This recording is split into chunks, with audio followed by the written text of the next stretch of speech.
In order to secure the lease, you will pay the owners or owners of the land and the mineral rights what is known as a signature bonus, or an agreed amount of money at the time of signing. In addition, once the well starts to produce, the owner or owners will receive a royalty. This is the financial return that the owner receives and is a percentage of the revenue from each barrel of oil or cubic foot of gas that is sold. Remember, traditionally, owners do not share in the costs of the development of the field. Of course, anything can be negotiated and agreed to in a lease, but usually the expenses of development belong to the operator. This means that you must have access to sufficient capital to pay for everything to develop the field until production commences and you can finally start receiving income, which can take time. 5 to 10 years is not uncommon. Of course, if you run out of money and stop work, or you break the terms of the lease for any reason, the owners can annul or cancel your contract, which can lead to expensive legal battles.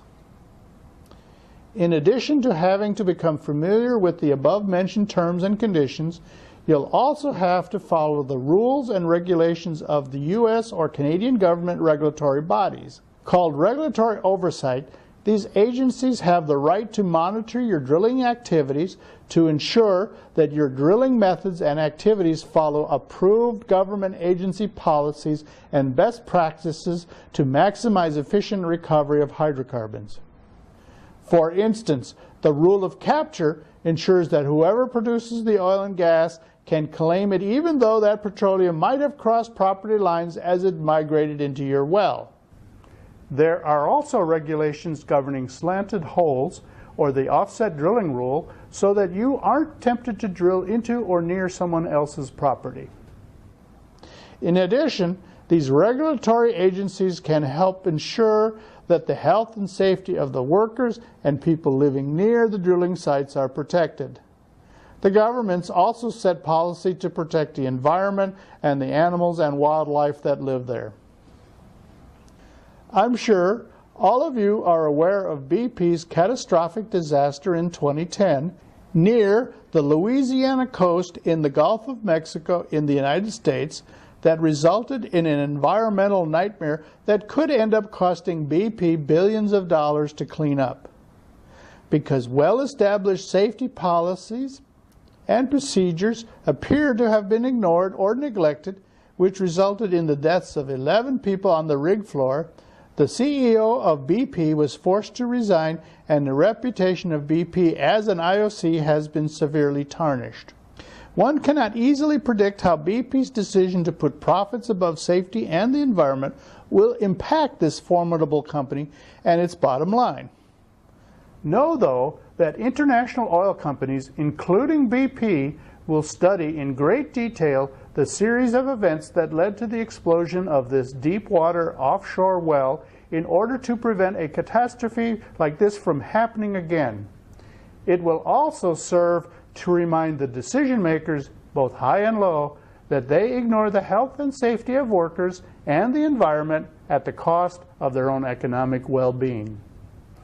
That said, just know that the laws governing landowners' corrective rights, maximizing efficient recovery of hydrocarbons, and drilling safely to protect health and the environment can be very complicated and involve numerous laws and regulations. We suggest that operators drilling where private ownership exists to secure adequate local legal advice.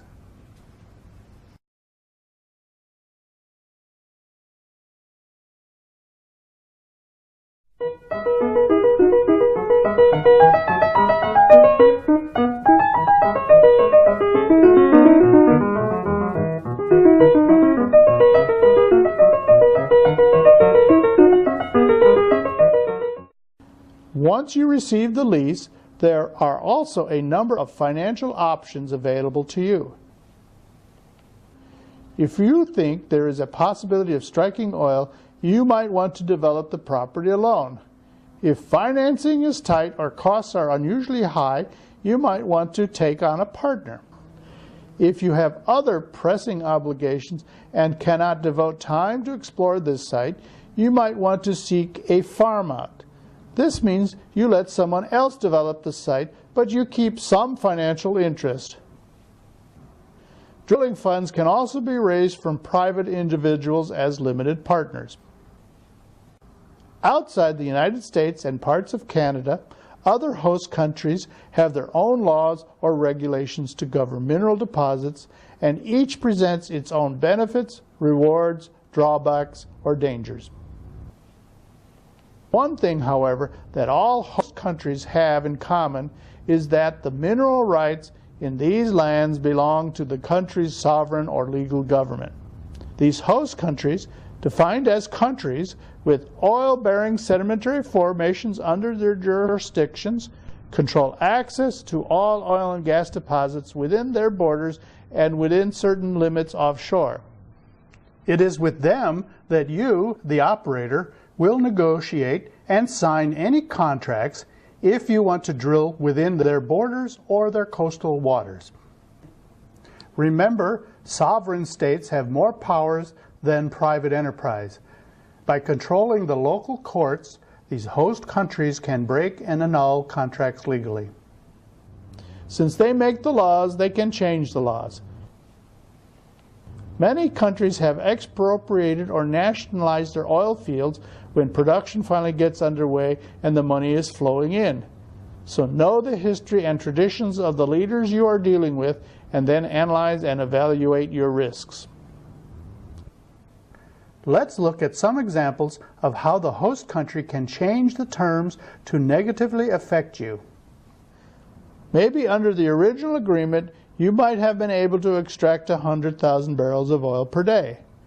Suddenly, your limits are lowered to only 50,000 barrels per day. You will have lost half of your income stream, although your costs have remained fixed. In another scenario, the host country might change the tax rules or the reference price, which is the price where the tax rate is applied. Maybe they impose additional tariffs and licensing fees. Many IOCs have suffered these and other illegal acts that have violated international law. These actions, however, are considered a part of the risk in exploring for and producing oil. IOCs are world players and have learned to establish partnerships to share the risks and negotiate wisely to help prevent, avert, or cover possible losses. Fortunately, many host countries honor their agreements. They realize that they need the International Oil Company as much as the International Oil Company needs the host country. You might say that the relationship between a host country and an international oil company can be described as both symbiotic and synergetic. Symbiotic because, whereas the host country needs the International Oil Company with its newer technology for the long-term success of its oil and gas industry, the International Oil Company needs the host country's access to oil deposits. Synergetic because the host country and the International Oil Company receive more and better results when they work together. A perfect example of this is the UAE. When the government nationalized its oil fields in 1971 and established the Abu Dhabi National Oil Company, they gave ADNOC only 60% ownership and allocated the International Oil Company partners, their original concession holders, the right to retain ownership in the other 40%. Today, Shell, ExxonMobil, BP, and Total each own 9.5%, while Partex owns 2%.